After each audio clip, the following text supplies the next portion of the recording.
Resumo da semana. 12 propostas aprovadas nessa semana pela Câmara, fora a do Congresso aí, que muda a chamada regra de ouro. Bom, vamos pela Câmara então, Márcio. Eu também procurei dividir mais ou menos o seguinte: relacionadas especificamente ao combate à Covid-19, foram 9 propostas. Como você colocou, essa do uso obrigatório de máscaras, que já acontece em vários locais, vários estados do país, inclusive aqui a gente que fala do Distrito Federal, aqui no Distrito Federal já é obrigatório o uso de máscaras, com previsão inclusive de multa para quem não usa. Essa proposta vai nesse sentido. Durante a discussão do plenário, se optou por não estabelecer um valor fixo dessa multa, cada ente federativo vai definir na cidade, no estado, qual que vai ser a sanção para o descumprimento desse uso obrigatório de máscara, mas o projeto foca também, Márcio, na educação, em campanhas para esclarecer as pessoas por que é obrigatório, por que é importante se usar máscara. Coloca também que a máscara deve ser fornecida pelos entes públicos quando há uma família, uma pessoa em situação de vulnerabilidade social e que ela própria não tem condições de adquirir essa máscara. Fala para priorizar máscaras artesanais, de cooperativas de costureiros. Fala, inclusive, que aquelas pessoas com alguma deficiência, elas não precisam usar máscaras, porque a gente sabe que há, sim, uma dificuldade para alguns setores da população, mínimo, né, mas que todos os outros precisariam. A questão do desperdício de alimentos, que eu vou até fazer aqui um jabazinho interno, que é tema de outro programa da Rádio Câmara nessa sexta-feira, que é o Feijoada Completa, que vai detalhar essa proposta, que era algo que já vinha sendo discutido há um tempo no Congresso, aqui pela Câmara, também no Senado, como que restaurantes, lanchonetes podem fazer a doação, supermercados, né, de alimentos que, às vezes, comercialmente, eles não têm mais aquela aparência que levaria à venda, mas que eles podem ser doados, dando segurança a esses agentes para poderem doar esses alimentos. Claro, o alimento tem que estar em boas condições sanitárias, tem que estar dentro do prazo de validade, é uma série de regrinhas aí. Mas, então,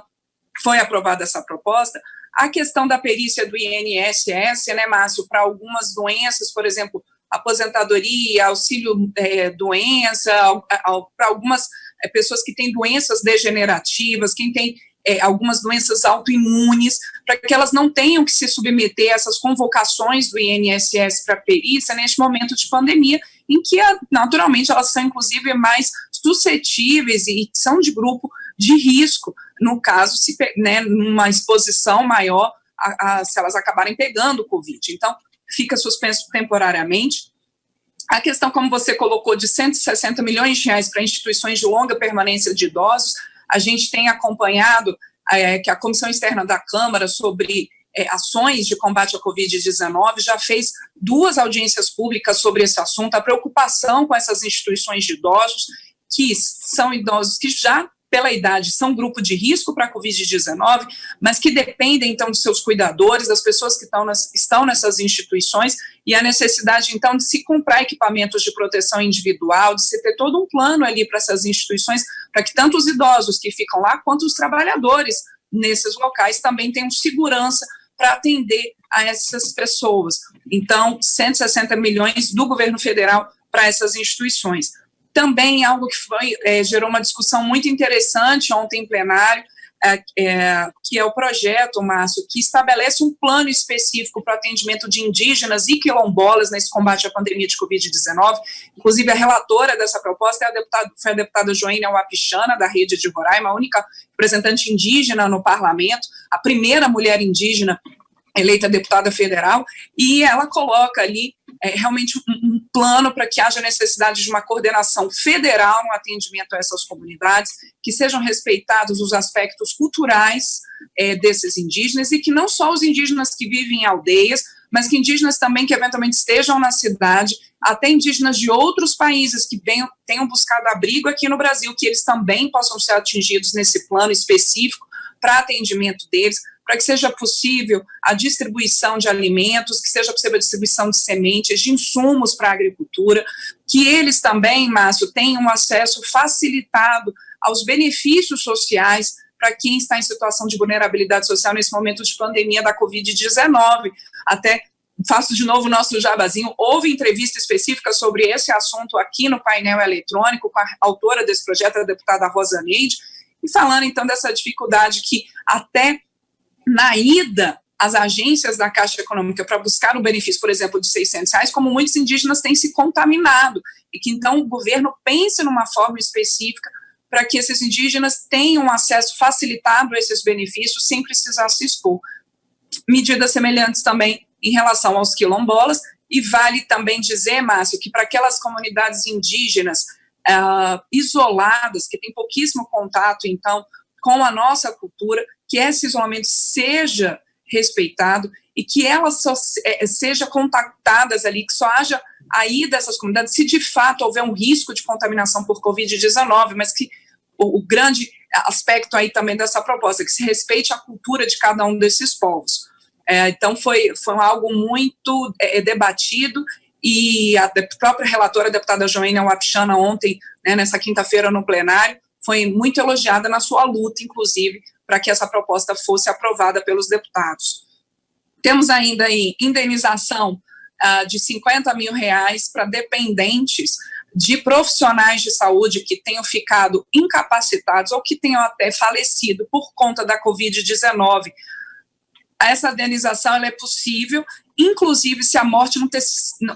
não ter sido exatamente de Covid, mas de algum problema que tenha sido agravado pela Covid, só a necessidade de ali se fazer um exame para o nexo temporal, né, de que realmente tinha sido ali no momento já de pandemia, mas foi algo também muito debatido em plenário. Uma das autoras dessa proposta, a deputada Fernanda Melchiona, do pessoal do Rio Grande do Sul, até colocou que é importante reconhecer o trabalho desses profissionais de saúde, não apenas com palmas, mas também com esse suporte à família dessas pessoas que estão ali na linha de frente do combate à Covid-19, se expondo suas famílias para salvar vidas. Bom, vamos lá, vamos continuar, né, Márcio? Tem a coisa. Muita coisa. Teve um projeto bastante complexo, mas importante para as empresas, que é estabelece regras específicas para a recuperação judicial de empresas nesse momento da pandemia, quer dizer, abrangendo ali desde 20 de março, quando foi decretada a calamidade pública, até o dia 31 de dezembro deste ano, para uma série de medidas ali específicas para que as empresas em dificuldade não tenham ali imediatamente sua falência decretada. Então, há uma série de normas em relação também a essa recuperação judicial de empresas, inclusive com suspensão de algumas multas. A proibição de interrupção de serviços de atendimento de combate à violência doméstica também foi aprovada. Essa questão a gente também já fez entrevistas sobre isso, também já teve audiência pública na comissão externa da Câmara que acompanha ações de combate à Covid-19, como houve um aumento dos casos de violência doméstica nesse período de isolamento social, e daí a importância dessa proposta de que esses serviços de atendimento e de suporte às vítimas de violência doméstica, que eles não sejam interrompidos durante essa pandemia. Também houve a aprovação de uma proposta que flexibiliza o registro de respiradores, também era algo que vinha sendo muito debatido entre os parlamentares e demandado. Então, com essa proposta, a Anvisa fica autorizada a simplificar alguns procedimentos, claro, dentro de parâmetros médicos e científicos, mas simplificar o registro de respiradores, que há essa dificuldade ainda de compra desses equipamentos que são tão importantes para aqueles pacientes que estão internados por Covid-19.